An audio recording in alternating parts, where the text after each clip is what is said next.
Yan, Okay? sa CR. Sa CR. Okay, okay, sa CR. Okay. So, the same statement, Yeah. hindi ka nagbago. Okay, balikan ko yung pangyayari na yun. Kasi, mga kababayan, off-cam, okay? Off-cam, sinabi ni Miss Cathy sa akin na yung pulburon pala na term ay ginagamit na ng mga grupong ito. Pakisabi mo sa taong bayan, ano yung Pulburon Boys? Ano yung Yeah. Pulburon Boys group? Even before pala tayo na nag-vlog, mga kababayan, I talk about Pulburon, si Miss Cathy ay meron na pala talagang grupo na Pulburon Boys. Tell us about it, Miss Cathy. Okay. Kasi, di ba, remember na interview mo ako in everything? Uh-huh. So, somebody called me. Ang alam mo, to be talaga, ang daming tumawag sa akin eh.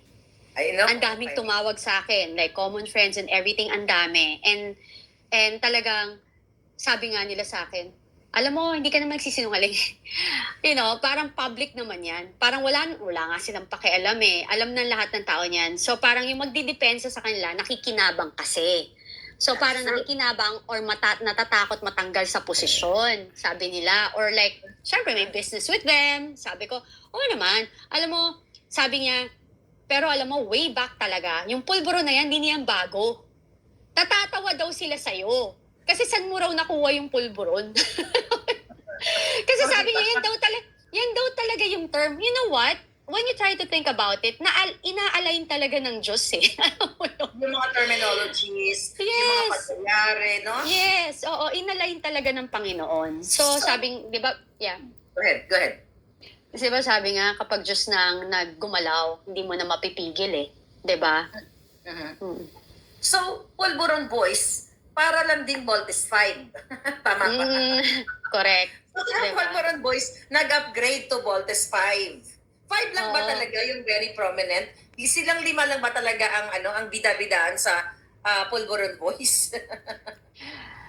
Hindi. You know what? Marami sila. Mga kababayan, sabi ko nga, this is public interest. Natahimik ang media, hindi nagsalita ang Malacanang. Nung ako ay naglabas ng video na sumisingot si Kuting, sila kaagad, like hours lang, nag-react sila kaagad. But you na lumabas as an eyewitness and very credible dahil 10 years kayong mag-partner ni Boy Torrendo.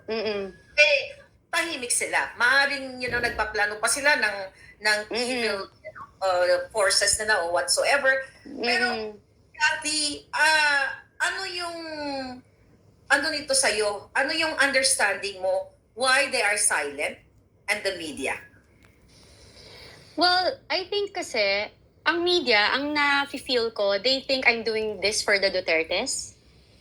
Or like, I'm siding with the Dutertes.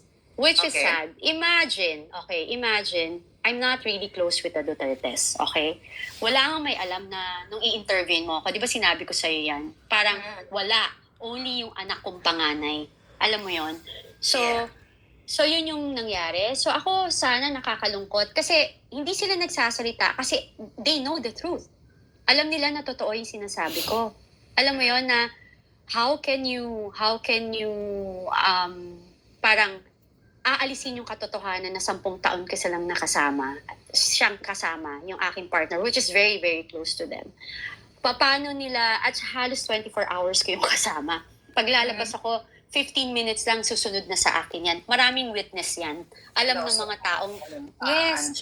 And I never give him any opportunity na pagdudahan ako or pagselosan ako. Kasi nga, yun yung gusto mo. Pag mahal mo yung tao, hindi mo bibigyan ng insecurities, right? Kasi ang dami nang bumabanat sa akin. Tanga ko ba? Nagagawa pa ako ng kagagahan.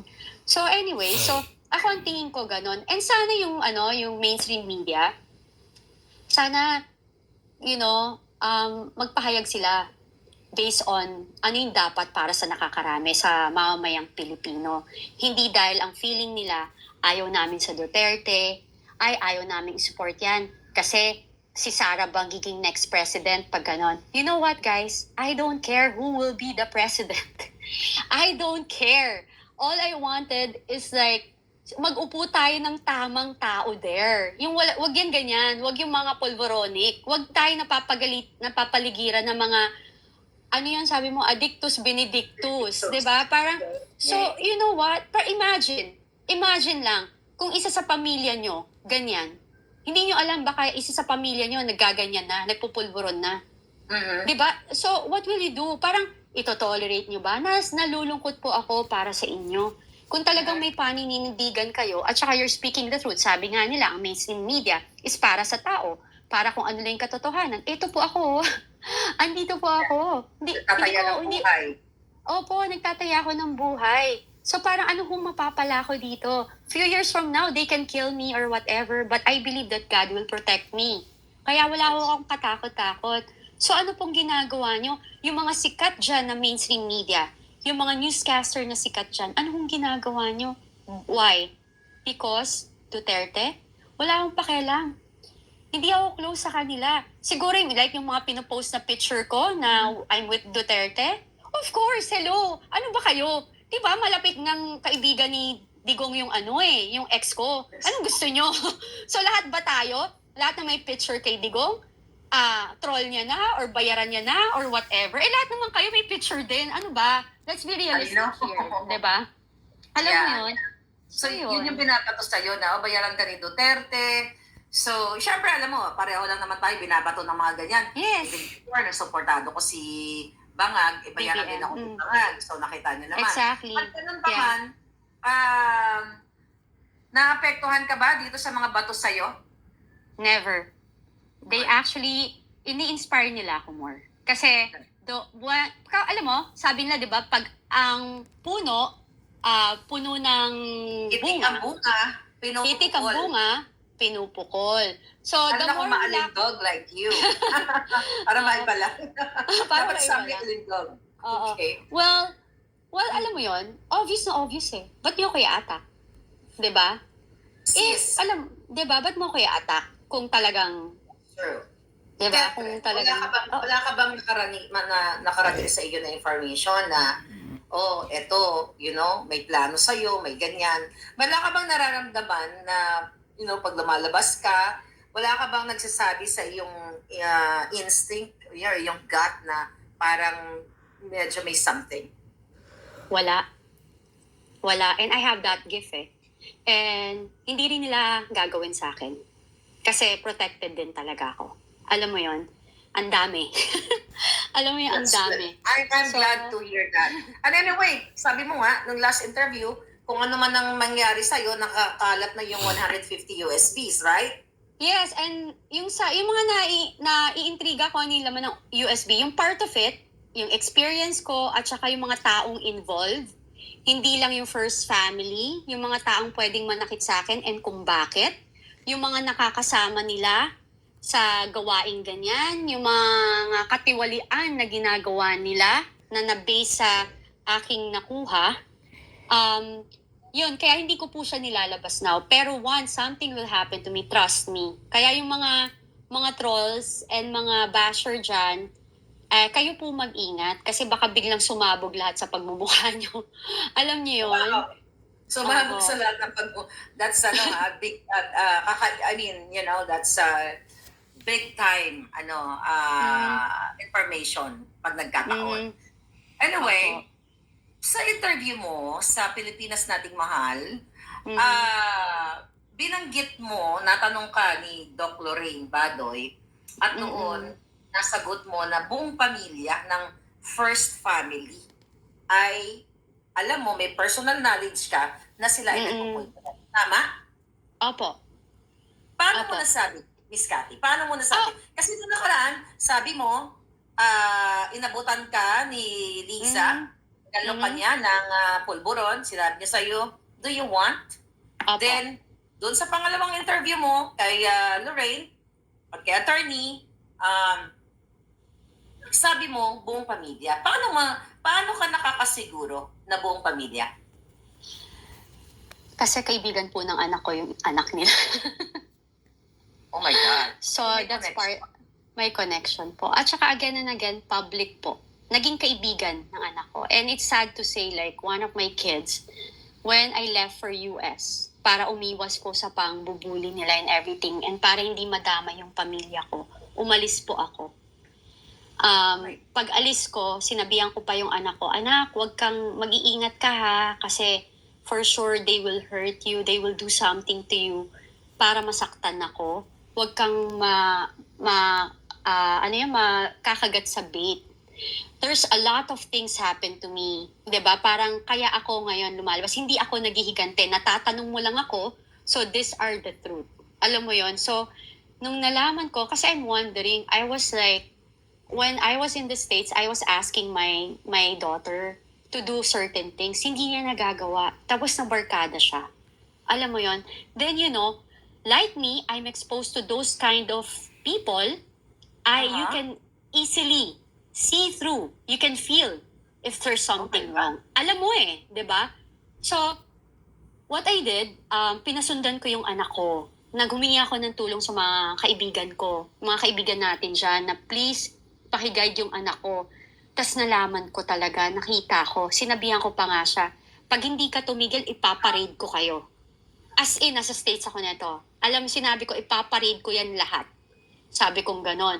Tumigil ka kung ayaw mo madama yung mga kaibigan mo. So, alam mo yun, kaya yung mga tao nagtataka sila. Bakit? Grabe.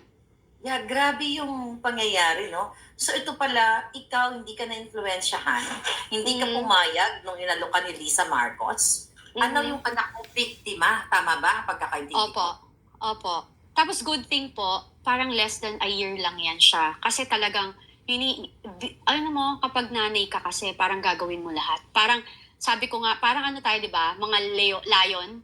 Alam mo yun, kapag naano yung anak natin, sinabi ko talaga, pag may nangyari sa mga anak ko, talagang war na to, sabog lahat. Alam mo yung ganyan, galit na galit ako. Kasi, chinek ko lahat kung sino yung nag-o-offer. Alam mo yung ganon. So, gusto kong linawin sa ating mga mamamayan. Right now, like 14,000 live viewers ang nanonood sa atin. Kailangan ma-aware yung tao. So, ibig mong sabihin na yung anak mo ay nasadlak sa ganong pulboronic activity at kasama sa mga pulboronic session na yon ang mga anak ni Bongbong Marcos at ni Liza Marcos. Sino, kung pwede mong pangalanan, or kung pwede lang, sino o tatlo bang anak, dalawang anak o isang anak lang? Dalawa. Pero hindi ko papangalanan muna. Wow. Pero pag nag-comment siya, sabihin ko. Pag alam niyo yun. Pero alam na nila yun. Alam mo, Maharlika, public yan. Public yan. Sobrang public yan. Maniwala ka sa akin. Kaya I'm calling all those people na, alam mo yung nabiktima ng kayabangan ng mga whoever, yung lahat ng binabangkit ko. Lumabas kayo. Lumabas kayo lahat. Kasi marami naman nabubuli because of their fame, power, and money. Yeah. Yun. Sabi ko nga, I don't know kung na-mention ko nung nag-interview tayo, nung May 9 kasi, mayroon siyang isang anak, isa sa anak niya, na talagang naka-face-to-face ko siya. At alam mo, binidyohan ko siya, sabi ko, mag-greet ka sa aking mga palangga, sa mga followers. During that time, hi na hi siya. Hindi lang ako sure kung ano yung tinira niya. Hi na hi, I can tell kung sino ang normal at sino ang hindi. So, maaaring isa yun, no? Yung napag-usapan natin behind the scene. My goodness. So, kung ang dalawa sa anak, maaring tama yung hinala ko, yung isa doon. Pero yung isa hindi mo na-witness. Hindi. Hindi na-witness ng anak mo. Hindi. Okay, hindi, yung good. isa. Yung iba. Yun yung isang batang yun na somehow na yun nasa isipan ko din. So, yung anak mo kasama sa session based on yung naikwento niya sa'yo, itong dalawang anak ng presidente at ng itong Lisa Tanas? Nakakasama niya. Nakakasama niya talaga. Ano yung kwento niya sa'yo? Ano yung kwento niya sa'yo, Miss Ka? Yung kwento niya sa akin is very, very simple. Parang, kasi mami, lakas naman talaga Alam mo yung ganon. Sabi niya nga sa akin, mami, thank you for naialis mo ako doon. I'm so sorry for what happened, Kasi talagang nagalit ako. Kasi sabi ko sa kanya, you know that for a fact na ang dami nating dinadaanan, tas ba't ka pumasok sa ganyan? Alam mo yon. And, alam mo, things happen. Sabi ko nga, ang nakakalungkot lang kasi, yung magulang ka na ito-tolerate mo. I guess, if you're doing it kasi talagang okay lang din, nagiging normal, di ba? Parang ako kasi hindi abnormal yan eh. Sabi ko nga sa'yo, hindi ko magets eh. Bakit ang daming pera, sikat na, kabubuhan na magte-take ka ng ganyan. Feeling nila social sila kasi nagpupulboronic sila. Katangahan ho yan. Kayo po yung pinaka-cheap for me kasi you're doing that. Kasi dinidegrade niyo yung pagkatao niyo by doing it. Yun. I'm so happy din, no? Kasi yung anak mo, naialis mo sa ganung kadiliman. Okay? Opo. Ah, Nasabi ko din naman, 'di ba, sa interview ko, hindi maintindihan ng tao kung saan ako nanggagaling. Kasi kung hindi sila ako, hindi nila naranasan yung naranasan ko. Yun po yun. Grabe mga palangga, mga kababayan, hindi lang ang presidente, ang bangag, ang asawa at ang mga anak. Kaya nga sabi ko, ano ang ginagawa ng taong bayan? I think sila makakasagot niyan. Miss Cathy, may mga lumalabas na mga luma niyong pictures